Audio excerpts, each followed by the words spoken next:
प्रिय विद्यार्थियों, आइए आज हम लोग फिर रसखान जी की रचना सवैये का शेष पढ़ते हैं। 3 पहले हम लोग पढ़ चुके हैं, आज चौथे से शुरू करते हैं, जो इस प्रकार से है। जा दिन ते वह नंद को छोरा, या बन धेनु चराई गयो है। मोहिनी ताननी गोधन गावत, बेनु बजाई रिझाई गयो है।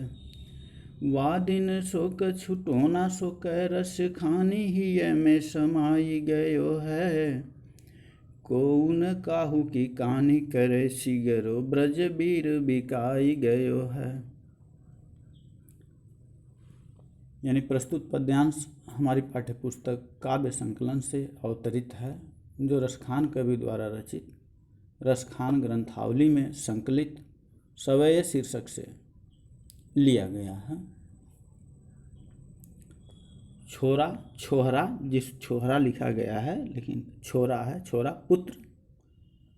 धेनु माने गाय है, और बेनु, बेनु माने बांसुरी, बंसी, टोना, टोना जादू, और कानी माने मर्यादा का पालन, और सिगरो माने सभी, संपूर्ण।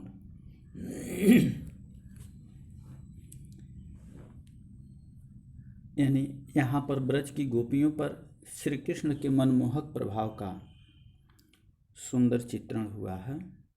एक गोपी दूसरी गोपी से कहती है कि जा दिन ते वह नंद को छोरा, या बन धेनु चराई गयो है। मोहिनी ताननी गोधन गावत, बेनु बजाई रिझाई गयो है। एक गोपिका है, अपनी सखी से कह रही है कि हे सखी, जा दिन ते वह नंद को छोरा, जिस दिन से वह नंद का लाडला बालक, जिस दिन से वह नंद बाबा का बालक, प्रिय बालक श्री कृष्ण, या बन धेनु चराई गयो हो, इस वन में आकर गायों को चराया है, चरा गया है।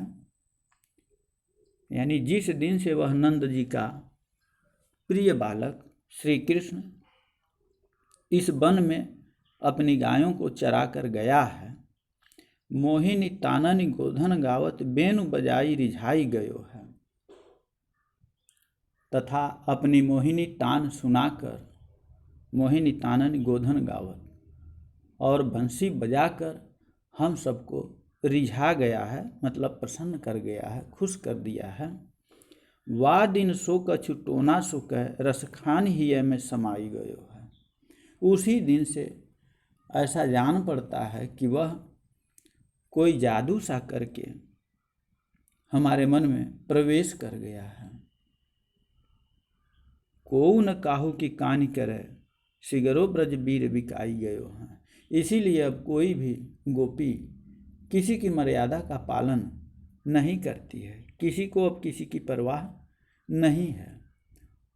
उन्होंने तो अपनी लाज शर्म भी त्याग दी है।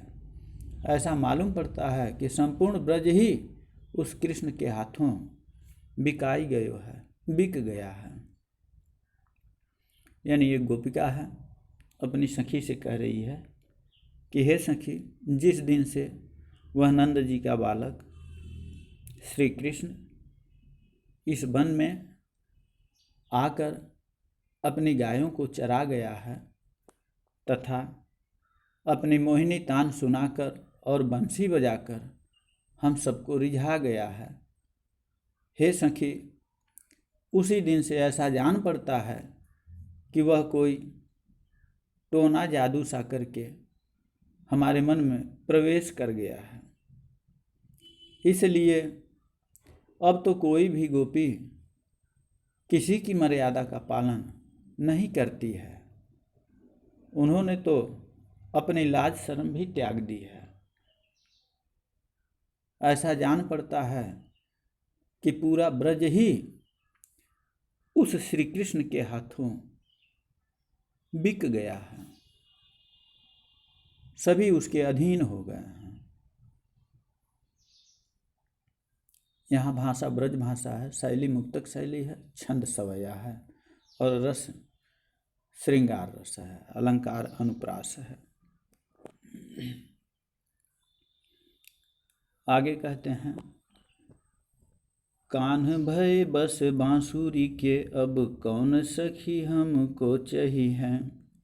निस दौ से रहे संग साथ लगी, यह सौतीन तापन क्यों सही है। जिन मोहि लियो मन मोहन को, रस खानी सदा हमको दही हैं। मिली आओ सब सखी भागी चलें, अब तो ब्रज में बांसुरी रही हैं। चही है मन चाहेगा, बस मन अधीन, कान भय बस बांसुरी के, यानी बांसुरी के अधीन हो गए। अब कौन सखी हमको चाहिए हैं, यानी हे सखी अब कौन हम लोगों को पसंद करता है, कौन चाहता है। निस दौस रहे संग साथ लगी, निस दौस यानी रात दिन उन्हीं के साथ लगी रहती है। यह सौतीन तापन क्यों सही है, यह सौत का जो ताप है, दुख है, ये अब हम लोग नहीं सहेंगे, कौन सहेगा। जिन मोह लियो मनमोहन को, जिसने मनमोहन को, भगवान कृष्ण को मोहित कर लिया है, अपने बस में कर लिया है, तो रसखान सदा हमको दही है। तो रसखान जी कह रहे हैं कि इस तरह से भगवान कृष्ण को अपने बस में कर लिया है, तो हम लोगों को हमेशा अब दुख ही दुख मिलेगा।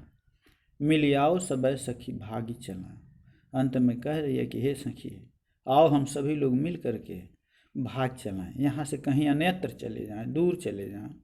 अब तो ब्रज में बांसुरी ही रही हैं, अब तो यहाँ पर ब्रज में बांसुरी ही रहेगी, हम लोगों का अब क्या काम है यहाँ पर। यानी भगवान श्री कृष्ण का बांसुरी के प्रति जो सम्मान है उसको देख करके गोपियाँ बांसुरी से ईर्ष्या कर रही हैं और आपस में बातचीत कर रही हैं। एक गोपिका है जो दूसरी गोपिका से कहती है कि कान्ह भय बस बांसुर के, अब कौन सखी हमको चाहिए हैं। निसदौस रहे संग साथ लगी, यह सौतीन तापन क्यों सही हैं। जिन मोह लियो मनमोहन को, रस खान सदा हमको दही हैं। मिलियाओ सब सखी भागी चलें, अब तो ब्रज में बांसुरी रही हैं। कह रही है कि हे सखी भगवान कृष्ण तो अब बांसुरी के वशीभूत हो गए हैं, अब तो वो बांसुरी के ही अधीन हो गए हैं। अब हम लोगों को यहाँ कौन पूछने वाला है, हम लोगों को भला कौन पूछेगा। यह सौत बांसुरी जो है ये रात दिन उनके साथ लगी रहती है, यानी हम लोगों की सौत बन गई है ये बांसुरी, रात दिन भगवान कृष्ण के साथ लगी रहती है। हम लोग भला इस सौत द्वारा दिए गए कष्टों को क्यों सहने जाएं। अब नहीं सहना है हम लोगों को। जिस बांसुरी ने भगवान कृष्ण को अपनी ओर आकर्षित कर लिया है, मोह लिया है, वह हमको अब हमेशा जलाती ही रहेगी। इसलिए हे सखी आओ अब हम सब मिल करके इस ब्रज को छोड़ करके भाग चलें, कहीं और चले चलें, वहाँ जहाँ ये बांसुरी दिखाई ही न था। अब तो इस ब्रज में केवल बांसुरी ही रहेगी, अब हम लोगों का यहाँ काम ही क्या है। अब हम लोगों को यहाँ एक पल भी नहीं रुकना चाहिए, यहाँ हम लोगों की कोई आवश्यकता नहीं है। इस तरह से 2 पद हम लोग पढ़े, 2 सवैया। आज के लिए बस इतना ही है। आपका दिन शुभ हो।